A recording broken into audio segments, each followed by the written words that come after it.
some of the things that Dale brought up. He was talking about decibel ratings, and the contract is it 45? It's 48. Decibel rating doesn't mean anything to most people, so let me explain how that works. If you know how the earthquake rating goes, if you have a 6 Richter earthquake or a 7 Richter earthquake, a 7 isn't just a little bigger, it's 10 times bigger. And an 8 is 10 times bigger than a 7. The decibel rating system is the same way. So if you have a 35 decibel rating noise or a 45, the 45 is 10 times bigger. Essentially, a jump of 3 decibels is a doubling, is the way that works. The 48 decibels, like he said, is an average. So it's you can have some pretty loud noise as long as you have some quiet to go with it.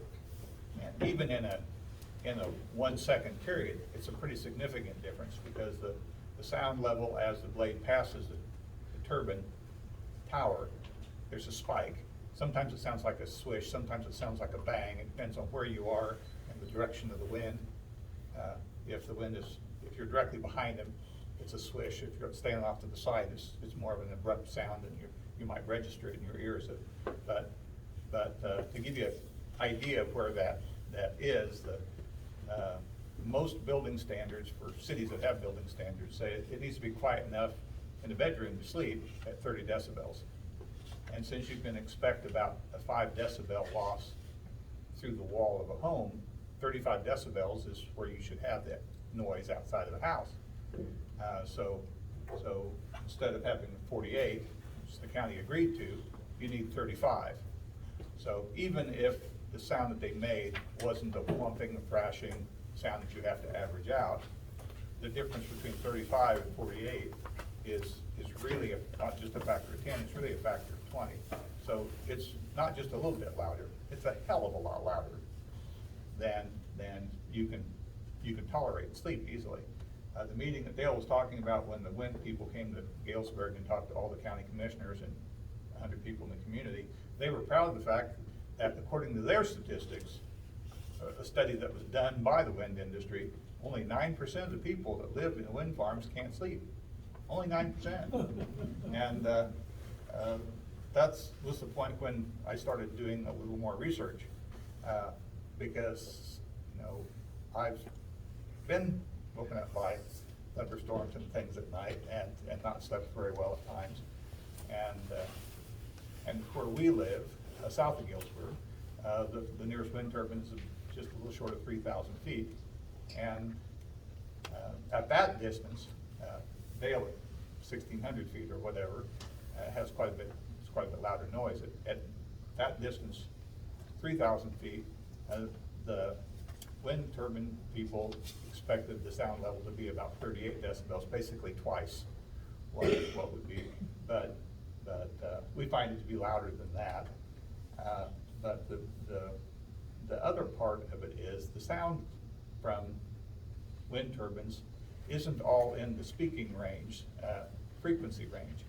A lot of the sound that wind turbines make are lower frequency. And when we're talking about decibels, 48 or 35 or whatever, that is actually a measurement taken where the sound meter disregards a lot of the relatively low frequency stuff. Because if you were talking to a bunch of people, or you're hearing noise like wind through the trees or whatever, the sound that you hear, your brain sorts out a lot of the very low frequency noise because it's harder to distinguish if there's other sound out there, and you can somewhat disregard that. Well, those low frequency noises travel a lot farther. And the example I always give is if you're sitting at a stop sign and the window's open on your car, and somebody is coming from the other direction with a boom box in their vehicle running, you can actually feel it before you can hear it. And then the first thing you hear is the thump, the low frequency stuff. And then eventually it gets loud enough you can hear whatever the tune is. And the reason it works that way is that the low frequency sound travels so much farther, so you could hear him a lot farther down the road. Those are the noises that are coming to your house. So it's primarily low frequency noise that makes it to the wall of your house at quite a bit higher than the World Health Organization says 35, and most building standards say 35 outside your home. The problem is low frequency noises don't stop very easily at a wall. Higher frequency noises, and it has to do with wavelength and a bunch of engineering stuff that I could explain if we had a lot longer than 10 minutes. But the fact is, loud, my wife has chickens and a couple of roosters that should be dead, but they're not. But I can't hear them in the house, and you can't. I mean, you don't hear the birds chirping outside. The sound that they do make doesn't pass through the walls because it's higher frequency, and the walls stop it. The walls don't stop low frequency noise. So as frequently as noisy in the house as it is outside. And sometimes it's noisier, strangely enough, because the low frequency noise makes the walls vibrate. And so you get a resonance off of those. And I struggle to explain that to people who haven't felt it, but I'll give you another example. If you're driving down the road and you open the back window about that much, you get a pump, pump, pump, pump, pump, and you feel that. You don't hear it so much. It's more of a sensation. And that's what you feel inside your house. There's an interesting, the grid controller in this part of the world the country is the Southwest Power Pool. And the Southwest Power Pool has a website that for information for people that, and there's a lot of stuff on it, but if you Google the Southwest Power Pool Marketplace, what comes up is the menu for all that stuff that you can find. And one of the things that's on that front page is a graph that shows what the real-time amount of energy being used in the whole 14-state Southwest Power Pool area is, and how much wind energy is providing of that amount. And if you get on that website, you'll see that there's a mismatch between the power usage peaks every day in the middle of the afternoon. And mostly that's air conditioners, and the temperature is higher in the middle of the afternoon. So this time the peak happens in the afternoon. Wind speeds peak about 2 in the morning. And 2 in the morning is just about the lowest energy requirement time, and you'll see the graphs if you look at that. And if you get curious, get interested, and check regularly, you'll see that it's always that way. At least 5 days a week, wind peak in any 24-hour period is 2 o'clock in the morning. And the energy usage is always middle of the afternoon. It's just that way. The warmer it gets, the higher it peaks, but that's what it is. So there's a real big mismatch, but the point here is that wind production is the best at 2 in the morning, because that's when, and that makes the wind turbines the loudest at 2 o'clock in the morning. If you step out your door of your house at 10 o'clock at night, you can hear things that you can't hear other times.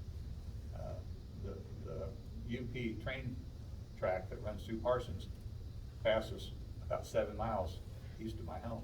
If I stand on the porch, I can hear that sometimes, if the wind's not blowing now. But it travels a lot farther because of the thermal inversion. Basically, you get cold air on the ground and warmer air above it. And that's normally not the way that works. It's only warmer air on the ground, and it gets cooler as you get higher. But that makes a channel and carries sound better. And so you have a thermal inversion that's making the sound travel farther, and you have wind speed that's the best it's ever going to be in the day at 2 o'clock in the morning, making those things louder. So if you live next to a wind turbine, you can expect that if it's going to wake you up, it's going to wake you up at 2 in the morning or thereabouts. So when we have a week that there's any kind of significant generation, it wakes it up 4 or 5 times a week. I'm sure Dale probably sees that more frequently. The last week or so, we've had really poor wind speeds, and so we've had several days that the wind turbines weren't turning anywhere near full capacity, and so we've actually had 2 or 3 quiet nights in the last week, which has been nice. But it's never quiet enough that you can drink coffee on the porch and not listen to plump, plump, plump. The other thing is, before I run out of time here, is these things aren't safe to be around. When I'm in the process of researching these things, I found some information from an outfit that studies what happens if the wind turbine flies apart and how far those pieces travel. It's an outfit out of Georgia called Persimia. And I got a hold of the people from Persimia and said, I'd like to know, if you can tell me how far blade parts would fly. And they got back with me after 4 or 5 days and said, well, amazingly enough, Apex had just asked them to do a study. I kind of think it was the other way around. I think they probably called them, but I don't know that for a fact. But Apex asked them to do a study on how far, if these things ice up, we have ice storms here, and ice accumulates on everything. And how far would it throw a chunk of ice if it threw a chunk of ice? And so Persimia did, these are a bunch of engineers from University of Alabama, Huntington's who it is, I think. But anyway, so they did the study, and last I knew that was still on the Neosho Ridge Winds website. And that study shows that these things will throw chunks of ice just a little short of 3,000 feet if they ice up and throw ice. Now that shouldn't happen very often. According to their calculations, if you only have one ice storm every other year, and I think that's a gross underestimate. In most years we have ice storms that ride power lines down 2 or 3 times or break cross arms. So I know that we have more ice storms than that, but the people that live as near as Dale can expect to have ice arrive at their house at least every 4 or 5 years, even though, that's quite a, and those chunks of ice on average, according to the study, will weigh something around a kilogram, which is 2.2 pounds, and it will arrive at 180 miles an hour because that's the tip speed on these things. Like Dale said, these aren't windmills, they're wind turbines. The blades aren't really driven by the wind. They're driven by the vacuum on the backside of the wind, like an airplane. And I could probably find you a book that would explain it to you, how the shape of the wind of the blade makes the blade spin faster than the speed of the wind, but that's what's going on. And the tip speed on these things is about 180 miles an hour. So they say that their equipment would notice an imbalance, and before you had ice accumulating, those machines would stop, but they didn't stop in the ice storm this spring. And I doubt seriously that they have any instrument that could detect the ice accumulation on a moving blade that weighs 14 tons. Mm-hmm. And sure wouldn't notice that they started throwing ice off that weighed 2 or 3 pounds apiece. I just don't think that technology exists, but I don't think they're very concerned about it. But basically, they're too noisy to live by, and they're too dangerous to live by in reality. So, I can't. The property value thing, there's no doubt in my mind that that's true. My wife and I have looked at some homes in Levette County. We've looked at some homes over by the lake, and we're not moving to Levette County. If you build these things, we may move somewhere, but so anyway, I'm sure the leases that they're asking for are 30-year leases or whatever. There are 3 wind farms in Kansas that they've torn down and put up new wind turbines at between 9 and 11 years. The blades don't last that long, and the gearboxes are the part that's really, those blades hang on the gearbox, and the gearbox, there's nothing fantastic or new or whatever in metallurgy. Gearboxes that you turn as much as these things turn don't last more than 10 years. So when they have to take the gearbox off of them, they usually upgrade if they can find a longer. Part of the reason that they've moved from western Kansas to here is 10 years ago they couldn't make blades that were 180 feet long and make a tower that would stand up and hold blades so that the top of the swing was 600 feet high. They're getting bigger. They're making wind turbines in Europe that are over 800 feet. So if they put up 600-foot wind turbines now, in 10 years, when they take them down and put them up, the next ones will be 1,000. And they'll be held up by guy wires like a microwave tower. So you'll have that. So anyway, We didn't get your name. my name is Bryan Coover. Okay. I live just out in Galesburg. Okay. And you said on the board of that you said on the board and how long you've been there too. Yeah, I I gotta think give it's you a important. disclaimer on that. I've been in the electric, in and around the electric industry for a long time. I've served on the local rural electric Twin Valley board. I'm not here in that capacity by any stretch, because I can't be. But I've watched the wind proliferation in western Kansas, and what Dave said about this transmission line that runs from Delaware, Oklahoma, up to the east of town here is the reason you're here. If that transmission line wasn't there, they wouldn't have any interest at all in Lebec County. So, and that's what we've got. We've got the one that runs across the south in Neosho County. And honestly, that one's not fully loaded.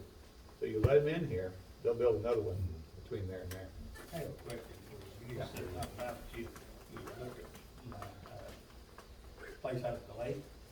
Yeah. Is other people from Neosho that are caught in this deal? Are they looking to move? I don't know. I've talked to several people that are having issues with sound so that they're not sleeping very well. And, but there are some other issues, people report tinnitus and, there's and some other health issues, but generally those are longer term.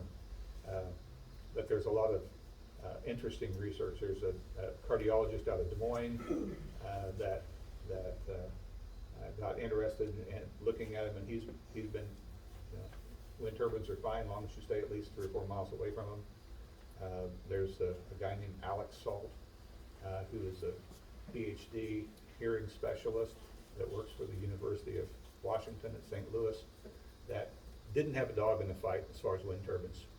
His business is sound issues, sound impacts on people, and they found out that low frequency noise was really hard on people and had some serious health side effects, and he believed all that, and his writings predate wind turbines. He's been around for 40 years doing this work, but you can find a lot of stuff, and he's gotten vocal recently. But I actually got him on the phone, actually, and contacted the other guy by email. The cardiologist said the wind outfits will throw too much money at it. You can't beat them if you drag it long enough. If you take them to court, you'll lose. You got to do it before that. And the Alex Salt said it's too political. When people that make decisions want the real answers, will talk. But I don't have the time to come talk on your behalf. This was when we attempted to stop him in Neosho County with an injunction. That's when I talked to him, and he said you'll get stopped. They'll drag you out and get it done before, which is exactly what happened. So when they have a road use agreement, your fight's over. I should shut up. I'm sure been 10 years. A guy named James Stovall was the point man for all the time that they were building the wind farm up there. They had an office in the area. But you could go in and look at maps and all that stuff. I mean, they tried to be as agreeable as we could. But Mr. Stovall, I said something at a county commission meeting that upset him. I caught him lying to us, to the commission, and pointed it out. And he called me the next morning and was pretty hateful and reminded me that they had 30 attorneys on the payroll, but there was nothing I could do. Anyway. Seems like a legitimate way to be doing business, huh? Yeah, well, yeah. For something that people really want.